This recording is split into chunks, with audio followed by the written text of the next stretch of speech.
you go to Surin Island, just like to the Similans, just like to Tachai, you first need to get on a minivan and go to Phang Nga province. That's where the pier is located, where the boats leave for the islands directly.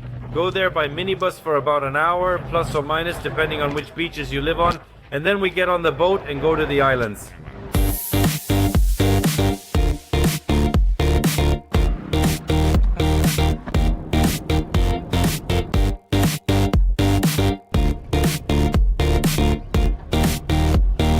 At the pier, we check in and drink tea and coffee while waiting for departure. If anyone needs fins, you can rent them here. Before boarding the boat, the guide conducts a small briefing explaining our route and program for today. After that, we get on the boat. It takes about 1 hour and 15 minutes to get to Surin Island. In general, Surin is not one, but 5 islands. The 2 largest of them are North Surin and South Surin. The archipelago is located 100 kilometers north of the Similan Islands and 30 kilometers north of the island of Tachai. Upon arrival, our first stop is for snorkeling.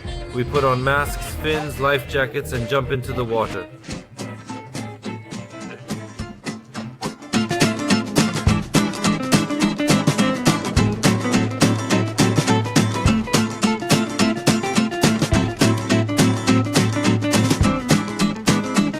Here on one of the islands there is a small village of the Moken, a people sometimes called sea gypsies.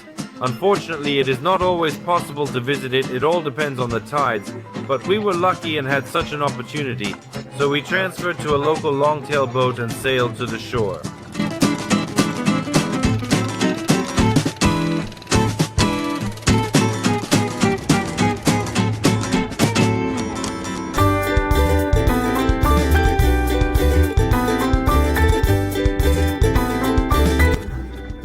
We spent about half an hour in the village. Of course, we did not get acquainted with the local population because they do not speak English, but we were able to see how the representatives of this nation live, and even bought some souvenirs made by hand from improvised materials, coconuts, lianas, palm leaves, and so on. Industrialization came here too, so the parabolic antenna on one of the bamboo houses looked particularly funny.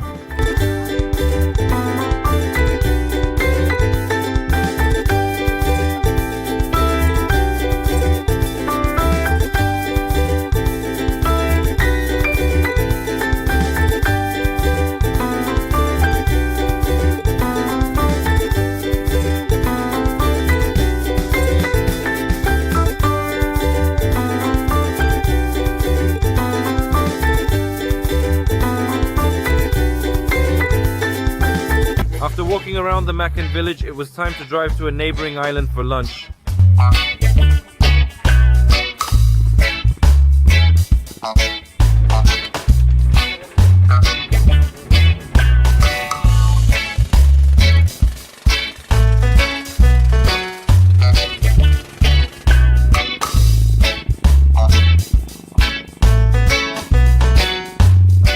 Upon arrival on the largest island of North Surin, all guests are greeted by totems of one of the local tribes.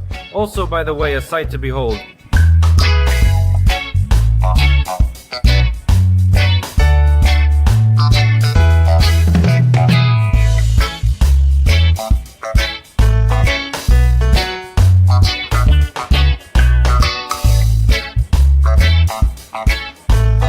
Lunch was held in a local restaurant. The menu is quite standard for Thailand. Rice, chicken broth with boiled chicken, chicken with seafood and boiled vegetables, just boiled vegetables, fried chicken and pineapple for dessert.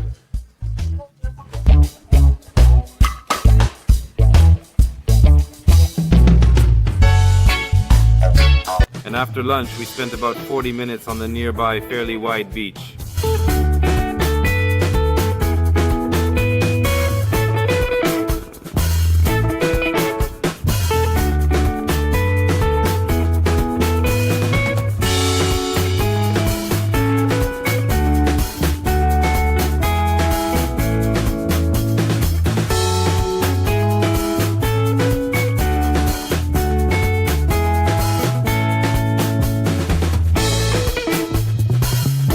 For those who come here with an overnight stay, right on the shore in the shade of trees are small tents, just like in the Similan Islands.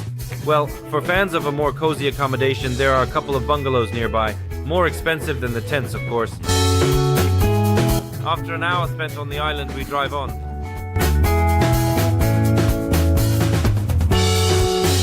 Given that Surin is famous for its underwater life, we have 2 more snorkeling trips ahead of us.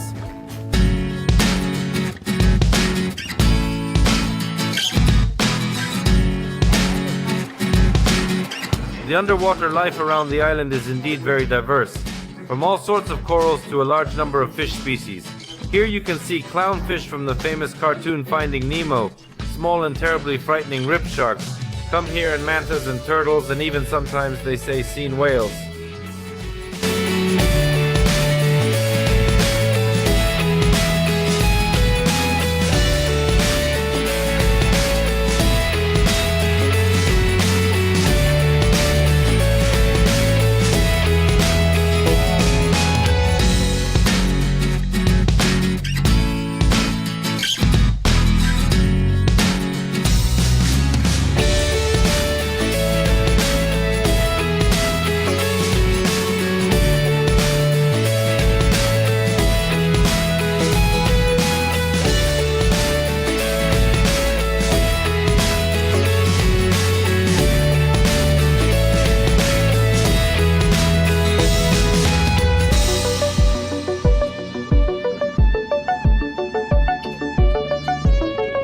When it was time to sail home, the Thai crew treated all the guests to various cookies and bananas.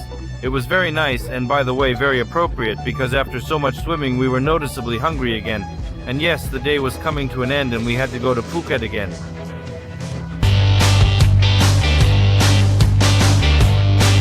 The Surin Islands is of course the perfect place for those who are tired of the city noise and large crowds. It is here that you can immerse yourself in the pristine beauty of a tropical paradise. And the underwater world is unlikely to leave anyone indifferent.